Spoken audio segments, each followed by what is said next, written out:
अस्सलामुअलैकुम। कैसे हैं भी आप सब लोग? इंशाल्लाह अल्लाह के फजलो करम से आप सब लोग खैरियत से होंगे। अगर आप लोग मेरे चैनल पे नए हैं तो काइंडली आप मेरे चैनल को सब्सक्राइब लाजमी कीजिएगा और बेल आइकन का बटन लाजमी प्रेस कीजिएगा। तो जो आज मैं आप लोगों के साथ रेसिपी शेयर करने वाली हूँ, आप यकीन करें कि वो रेसिपी आपके लिए बहुत ही यूज़फुल होने वाली है। और आज की जो रेसिपी है वो मैं नहीं बना रही बल्कि मेरी मम्मा बना रही है। ठीक है, तो करते हैं आज की रेसिपी स्टार्ट। बिस्मिल्लाहिर्रहमानिर्रहीम। ये जनाब सारे इंग्रेडिएंट्स हैं हमारी आज की रेसिपी में, जो मैं आपको वन बाय वन बताऊँगी, इनकी डिटेल भी। ये हमारे पास है कमरकस 1 नंबर पे। ठीक है, ये हमारे पास आ जाएगी सुंड, इसको सुंड बोलते हैं। ये पिस्ता आ गया हमारे पास। ये काठी सुपारी है, ये थोड़ी ना मुश्किल से पीसी जाती हैं, इनको पीस के ना आपने छान लेना है। और ये अब हमारे पास आ गई हैं गूंदे। ठीक है, आपने ना ये ध्यान रखना है कि हर चीज़ को डालने का अलग से तरीका है। ये लोद पठानी, ये पाठा और खुशक चने, फुल मखाने, आपने इन सारी चीज़ों को यूं ट्रे में फैला लेना है और इसको धूप लगवानी है। मैं कोशिश करूँगी कि इस रेसिपी में आपसे कोई चीज़ जो है वो हाइड ना रखी जाए। लोग कहते हैं जी पंजीरी में आपकी कमर दर्द को ख़त्म करने के लिए हमने दवाएं डाली हुई हैं। ऐसी दवाएं शवाएं जो भी चीज़ें डलती हैं ना इसके अंदर, मैं आपको सारी चीज़ें जो हैं वो डिटेल से एक्सप्लेन करूँगी, ताकि आपके लिए ये जो वीडियो है ना वो बहुत यूज़फुल रहे। 10वां और 11वां इंग्रेडिएंट इसके अंदर खोपरा, खुशक और खसखास थी। ठीक है, 11 इंग्रेडिएंट्स मैंने अभी तक आपको इसके बता दिए हैं।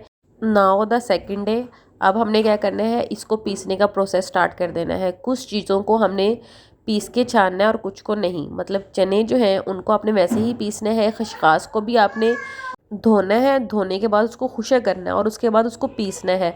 धोने से उसके अंदर ना रेत होती है जो नीचे बैठ जाती है। ठीक है, जैसे कि सूंठ, पाठा, खसखास, चने, कमरकस, इनको पीस के छानने की ज़रूरत नहीं है। और बादाम और पिस्ता, ठीक है, इनको आपने पीस लेना है।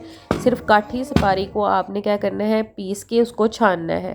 ठीक हो गया। पीसने के बाद जो आपके पास चीज़ें रह गई हैं ना पीसने वाली, वो आपके पास रह जाएंगे फुल मुखाने, ठीक है, गूंदे और कमरकस। ये 3 चीज़ें, ठीक है, इनको अभी आपने नहीं छेड़ना।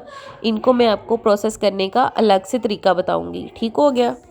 कमर कस को यूज़ करने का सही तरीका है वो ये है कि आपने इसको रात को भिगो के रख देना है पानी के अंदर। उसका हम पानी जो होता है ना वो पंजीरी के अंदर यूज़ करते हैं, वो सही से उसके अंदर डिज़ोल्व हो जाती है। वो उसका बेस्ट वे है उसको यूज़ करने का। बाकी हमने 12वां इंग्रेडिएंट, इसके अंदर हमने बादाम लिए हैं। बादाम भी आपने छिलके वाला लेना है, जिसके अंदर कुछ कड़वे बादाम होंगे, कुछ दूसरे होंगे। जो कि कड़वे बादाम जो होते हैं ना वो आपकी हड्डियों के दर्द के लिए बड़े अच्छे होते हैं। तो चलें जी, अब करते हैं अपनी रेसिपी स्टार्ट। मतलब सारा आपके इंग्रेडिएंट रेडी हो चुके हुए हैं। अब हमने क्या किया है, एक कढ़ाई के अंदर हमने देसी घी लिया है। पंजीरी के अंदर टोटली देसी घी यूज़ होगा। तकरीबन जितना ये हमारे पास मटेरियल है ना, इसके लिए हमारा 3 केजी घी लग जाएगा, देसी घी। ये भी हमने चेक किया है फुल मखाना फेंक के ऑयल गर्म हुआ है सही से कि नहीं। जब आपका ऑयल गर्म सही से हो जाएगा तब आपने फुल मखाने जो है ना वो ऑयल के अंदर फ्राई करके फिर उनको पीसना है। फुल मखानों को कभी भी वैसे नहीं पीसते लोग, ये बहुत बड़ी गलती करते हैं कि उसको लेके जनाब से आप पिट्ठू वट्टे में बैठे रहते हैं, पीसते रहते हैं। वो क्या होता है, वो चिच्चड़ से हो जाते हैं, मतलब वो पीसे नहीं जाते। फुल मखानों को हमेशा फ्राई करके, जैसे ही आप पीसेंगे वो फुल मखानों को हमने फ्राई करके ब्राउन, लाइट ब्राउन करके हमने इसको निकाल लेना है। एक्चुअली जब हम पंसार से इंग्रेडिएंट्स लेके आते हैं ना तो उसके ऊपर डस्ट होती है और इनको हम वॉश भी नहीं कर सकते क्योंकि वॉश करने के बाद यूजेबल नहीं रह जाते। तो जब आप इसको देसी घी में ना थोड़ा फ्राई करेंगे तो क्या होगा कि डस्ट जो है ना वो नीचे बैठ जाएगी। आपने वो डस्ट जो है वो रिमूव करनी है। बिल्कुल बेस में आपने चमचा नहीं मारना। ठीक है, ये देखिए कि कढ़ाई के नीचे चमचा नहीं लग रहा है, ये ऊपर ऊपर है। ये मैं आपको दिखाऊंगी कि किस तरह से इसकी डस्ट जो है ना वो नीचे बैठेगी। आपने ना यकीन करें इस रेसिपी को बहुत केयर से देखना है। आप मुझे दवाएं देंगे ये रेसिपी देखने के बाद। और ये देखिए कि फुल मखाने अब हो गए हैं हमारे फ्राई, लाइट ब्राउन से कलर के हो गए हैं। अब हम इसको निकाल लेंगे। ये ना हमने आउटडोर चूल्हा रखा हुआ है अपने घर में। जब हम कोई लंबा काम करते हैं ना, मतलब जिस पे बहुत ज़्यादा टाइम कंज्यूम होना हो, लाइक कोई साग हो गया या कोई बहुत न्याज वगैरह का हो गया, उसके लिए हम ये आउटडोर चूल्हा रखते हैं घर में। तो बड़ा मज़ा आता है इसके ऊपर कुछ भी बनाने का। मैं अपने घर में इस चीज़ को बहुत मिस करती हूँ। और ये देखें फुल मखाने सारे हमने फ्राई करके बाहर निकाल लिए हैं। अब हम क्या करेंगे कि इसको ना उसके अंदर सेल के अंदर डाल के, तो अब हम इसको पीस लेंगे। अभी आपको 1 मिनट लगेगा इसको पीसने के लिए ना। और ये जो पंजीरी है ना, ये स्पेशली मेरे लिए बन रही है क्योंकि मेरा दूसरा सी सेक्शन हुआ है और मेरी कमर में बहुत शदीद दर्द है, उठा नहीं जाता मेरे से। हम क्या कर रहे हैं कि ये गूंदे ली हैं, गूंदे हमने घी के अंदर डाली हैं। जैसे ही आप गूंदे घी में डालोगे ना, देसी घी में, ये देखें बिल्कुल जैसे पॉपकॉर्न फूलते हैं ना, ये फट से वैसे फूल जाएंगी। ठीक है, आपने इनको भी थोड़ा सा फ्राई करके, ये सारी गूंदें जब आपकी पॉपकॉर्न की तरह अच्छे से फूल जाएं, आपने ना इनको बाहर निकाल लेना है और इसको भी अपने सेल में डाल के पीस लेना है। ये देखिए, अब हमने गूंदे भी जो हैं वो साथ ऐड कर ली हुई हैं। जैसे हमने इसी तरह से अपने फूल मखाने पीसे थे और इसी तरह से हमने अपनी गूंदे भी जो हैं वो आपने इस तरह से पीस लेनी है सेल के अंदर डाल के। आप यकीन करेंगे मेरा ना दूसरा सी सेक्शन हुआ है और इसी वजह से मैं ना चैनल से गायब रही हूँ। मुझे काफ़ी लोगों के मैसेजेस आए हैं कि आप वीडियो अपलोड नहीं कर रही। तो बस मेरा सी सेक्शन था, तो मेरी बेटी पैदा हुई थी, इस वजह से मैं ज़रा सा चैनल पे वीडियो अपलोड नहीं कर सकी। जैसे कि मैं आप लोगों को बता रही थी कि जो हम कि ये जो इंग्रेडिएंट्स, ड्राई इंग्रेडिएंट्स होते हैं ना, इन्होंने भी धूप लगवा के खुशे करवाए होते हैं पंसार ने भी। कुछ हम धूप में रखते हैं तो क्या होता है, डस्ट आ जाती है इसके ऊपर। ये देखिए सारी डस्ट जो है ना वो घी में बैठ गई हुई है। आपने ऊपर से घी जो है ना वो नितार लेना है, ऊपर से उतार लेना है और नीचे से कढ़ाई को ना आपने किसी साफ़ कपड़े से साफ़ कर लेना है। ये देखें, और बाज़ हम घी उतार के इसको धो भी लेते हैं, लेकिन पंजीरी में ना कोशिश करते हैं कि पानी वाली कोई चीज़ इस्तेमाल ना हो। अगर आप कढ़ाई को वॉश भी करती हैं तो इसको दोबारा सही से जो है ना वो कर लें, गरम कर लें, ताकि पानी नाम की चीज़ ना हो। जो पंजीरी की रेसिपी मैं आपसे शेयर कर रही हूँ ना, आप यकीन करें कि 6 माह तक भी ये पंजीरी जो है ना वो बिल्कुल फ्रेश रहेगी। आप सर्दियाँ हैं तो फ्रिज के बगैर रख लो, गर्मियाँ अगर स्टार्ट हो रही हैं, मार्च अप्रैल का सीज़न आ गया तो फिर आप इसको फ्रिज में रख लो। तो फ्रिज में तो आप इसको साल रख के भी इजीली खा सकते हो। ये देखिए हम जो है, हमारे सारे इंग्रेडिएंट्स जो हैं वो रेडी हो गए हुए हैं। ठीक है, इसके अंदर अब सिर्फ कमरकस शामिल नहीं है क्योंकि कमरकस हमने पानी में डाल के रात से भी घो के रखी हुई है, उसका हमने पानी यूज़ करना है। सब कुछ हमने पीस के रात में इकट्ठा करी जा रहे हैं। ठीक है, ये अब हमने कढ़ाई दोबारा ऊपर चढ़ा लिया है। इसमें 3 हमने प्याली देसी घी लिया है। और मम्मा कितना आटा लिया है हमने, हाँ ये हमने 3 प्याली जो है ना वो आटा लिया है। और जो ये घर की गंदम का आटा है, ठीक है, जिसमें आयरन का पोर्शन बहुत ज़्यादा होता है, आपने बाज़ार वाला नहीं, ये चक्की वाला आटा ले लें, या अगर घर में गंदम है तो वही आटा यूज़ करें। और कुछ लोग क्या होता है इसके लिए ना बेसन यूज़ कर लेते हैं। बेसन से जो आपकी पंजीरी है ना वो बिल्कुल ड्राई बनती है और उससे ना क्या होता है कि हलवे जैसे टेक्सचर नहीं आता पंजीरी का। और जैसे हम हैं बच्चियाँ, माओं के बकौल हमें वो पंजीरी अच्छी नहीं लगती, वो खाई नहीं जाती है। इसका टेक्सचर जो है ना बिल्कुल सोन हलवे जैसा बनेगा। ठीक है, और आपने ना इसको बहुत तसल्ली से फ्राई करना है। इसको फ्राई करने में ना आपने जल्दी नहीं दिखानी। हमने लाइट ऑन कर लिया क्योंकि आउटडोर बैठे हुए थे, तो तकरीबन मगरिब का टाइम होने वाला है, तो लाइट ज़रा कम लग रही थी। अब ये देखें, आपको सही से इसका कलर नज़र आ रहा होगा। और ये कि अभी घी थोड़ा कम लग रहा था, मम्मा को उन्होंने 1 प्याली और डाल दी है देसी घी की। और अब हम इसको तसल्ली से फ्राई कर रहे हैं जब तक कि ये अपना घी नहीं छोड़ देगा। ठीक है, आपने इसको बहुत आराम से फ्राई करना है और बिल्कुल ऊपर बैठ के फ्राई करना है। भागम दौड़ नहीं लगानी कि रख के तो आप चले गए हो कि ये बर्न ना हो जाए। ठीक है, बड़ी तसल्ली से बैठ के आपने इसको फ्राई करना है। और जो मैं आपके साथ रेसिपी अब शेयर कर रही हूँ ना ये पंजीरी की, ये तकरीबन 200 साल पुरानी रेसिपी होगी और मैं आपको गारंटी दे सकती हूँ कि इतने फाइनली जो स्टेप्स हैं ना कोई आपको क्लियरली नहीं बताएगा। और बेशक आप एक तो पंजीरी नाम से ब्रांड भी चल रहा है ना, तो आप इस रेसिपी को फॉलो करते हुए अपना ब्रांड भी चला सकती हैं। मेरी ये बात सुन के मम्मा बहुत ज़ोर से हंस रही हैं। वो कह रही हैं अजकल दी बच्ची हैं इन्नी मेहनत नहीं कर सकती हैं। और ये जो ब्रांड पंजीरी चला रहे होंगे या कोई भी चला रहा होगा, वो इस तरह की रेसिपी को फॉलो नहीं करते। लोग सब कुछ ग्राइंड करते हैं और देसी घी में भून के आपके हाथ में पकड़ाते हैं।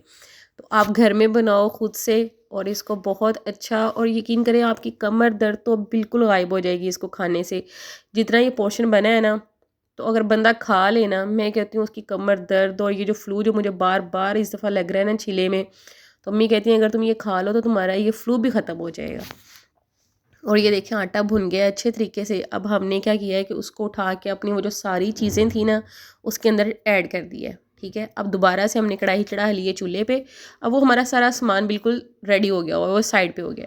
अभी हमने इसके अंदर 1 प्याली पानी लिया है, 1 प्याली से थोड़ा सा कम है, और इसके अंदर हम ना तकरीबन 3 प्याली जो है वो चीनी डाल रहे हैं।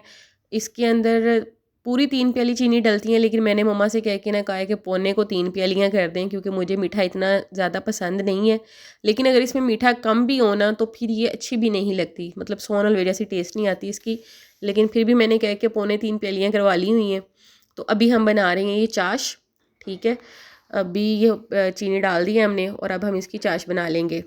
चाश आपने बनानी है एक तार वाली, ठीक है, मतलब ना तो आपकी चाश चढ़ी हो ना चाश कच्ची हो, ठीक है। ये अच्छे से चीनी को हमने कर लेना डिज़ोल्व, और साथ ही हम इसके अंदर जो है वो इलायची, सब्ज़ इलायची ऐड कर देंगे। आपको पता है मीठा कोई भी हो वो इलायची के बगैर अच्छा नहीं लगता, ठीक है। अभी हमने इसके अंदर जो 5-6 जितनी भी इलायचियाँ आप ऐड करना चाहते हैं वो ऐड कर लें इसके अंदर। तो जनाब ये देखें तकरीबन आपकी चाश हो गई है ये रेडी। अब हमने इसके अंदर करना है कमर कस का पानी ऐड करना है। ये देखें हमने उसको कमर कस को कल रात से भिगो के रखा हुआ था पानी के अंदर। अब उसको छानना है, तो उसमें से 1 कप पानी निकाला है, ठीक है, वो हमने चाश के अंदर ऐड कर लिया हुआ है। ये मम्मा मुझे बता रही हैं कि पुराने ज़माने में ना ज़ाहिरी बात है घरों में इतने सोर्सेज नहीं होते थे, और ये कि लोग इतना परचेज़ नहीं कर सकते होते थे चीज़ों को। तो क्या करती थी औरतें, खाली ये कमर कस का सिरप बना के ना, ये जिस तरह अब ये सिरप रेडी है कि चाश बना के उसके अंदर कमर कस को आप डाल के ना उसका सिरप डाल के जो स्टेन करके, तो ये अब उसका बिल्कुल सिरप रेडी है। आप इसको बोतल में डाल के रख लें और आप इसको पी सकते हैं, और कमर दर्द के लिए ये बहुत अच्छा है। ये देसी टोटका होता था।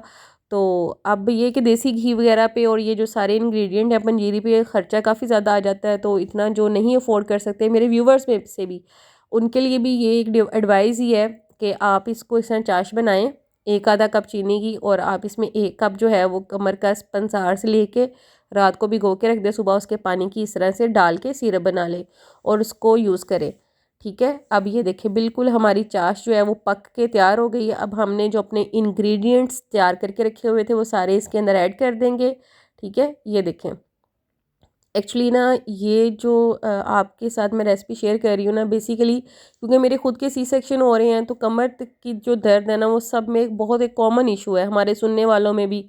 और ये देखें अब हम इसके अंदर देसी घी और ऐड करें, तकरीबन 3 प्यालियाँ और देसी घी की ऐड कर दी हैं। तो आपने ये टेंशन नहीं लेनी मोटे हो जाएंगे, ये हो जाएगा वो हो जाएगा, इतना घी कैसे यूज़ करेंगे। ये घी इसके अंदर गया हुआ ना फील भी नहीं होता। ये अभी थोड़ी ठंडी होगी ना तो बिल्कुल सोनल वे जैसी हो जाएगी। और वैसे भी जो देसी घी होता है ना उसके अंदर विटामिन D3 बहुत ज़्यादा होता है और आपकी सेहत के लिए बहुत अच्छा है। आप 3 माह इसका रिकवरी टाइम होता है, वैसे भी हम 3 माह मेट लीव पे रहते हैं, मैटरनिटी लीव पे। तो आप खाएं इसको, खाने के बाद जैसे ही आप अपने दोबारा जॉब पे आएंगे, जैसे मैं जॉब करती हूँ आप लोग जॉब करते हैं, तो आप दोबारा फिर अपनी बॉडी को जो है ना वो ठीक कर सकते हैं, ठीक है।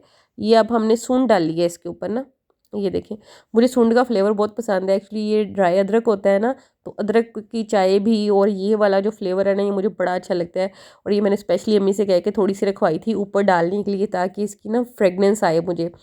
तो ये बड़ी अच्छी फ्रेगनेंस देगी। ये देखिए आपने इसको अच्छे से मिक्स कर लेना है, और ये आपकी पंजीरी तकरीबन इस टाइम तक रेडी है। आप इसके अंदर काजू भी डाल सकते हैं, आप इसके अंदर जो है किशमिश भी डाल सकते हैं, लेकिन जो है ना किशमिश नहीं डाल रही अम्मी। हाँ जी, वो कह रही हैं कि किशमिश जो होती है ना वो थोड़ी अरसे बाद खट्टा सा टेस्ट देने लग जाती है, जिसकी वजह से पंजीरी जो है ना वो ज़्यादा देर तक सेव नहीं रहती। अगर किसी ने किशमिश डालनी है तो वो ऊपर डाल ले, अंदर मत डाले, ऊपर सिर्फ डाले, ताकि गार्निशिंग के लिए, या फिर जब खानी हुई थोड़ी सी किशमिश ऐड कर ली, थोड़ा सा काजू ऐड कर लिया। इससे ये कि पंजीरी जो जिस तरह ये रेसिपी अब तक रेडी हुई है ना, ये पंजीरी आपकी बहुत लंबे अरसे तक चलने वाली है। 6 माह तो आराम से आप इसको रख के खा सकते हैं, और बहुत ही ज़्यादा इस टाइम इसका टेस्ट आला बना हुआ है। यकीन करें मम्मा ने मुझे चेक करवाई है, और ये सोन हलवे से भी ज़्यादा मज़े की लग रही है। और मुझे साथ नसीहतें भी हो रही हैं कि इसको खा लेना, इसको खा लेना। और आई होप सो इंशाल्लाह, जितनी मुझे इस दफ़ा ज़रूरत है मैं फ़ील कर रही हूँ कि मैं इसको खाऊंगी। आई होप सो इंशाल्लाह। और आप लोग भी इसको बना के लाजमी खाइएगा, और आप यकीन करें कि आप लोग दुआएं देंगे। और इस रेसिपी को मेरा ख्याल है कि ये यूट्यूब पे ये डालने के बाद ना ये रेसिपी सेव हो जाएगी हमारी नस्लों तक भी। और मैं आप सब लोगों को एडवाइस करूँगी कि आप लाजमी इसको बना के खाइएगा, इंशाल्लाह आपको भी बहुत ज़्यादा फ़ायदा होगा।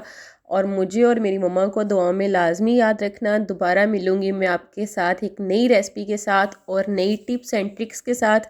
अल्लाह हाफिज़।